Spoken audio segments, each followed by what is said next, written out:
আসসালামু আলাইকুম। কি অবস্থা সবার? কেমন আছেন? এভাবে কারা, কারা রুটি ফ্রোজেন করেন আমাকে একটু জানাই প্লিজ।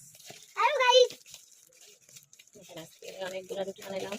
এগুলা ফ্রোজেন করে রাখতেছি যাতে পরবর্তীতে খেতে পারি। কারণ এটা আমি কি করতেছি?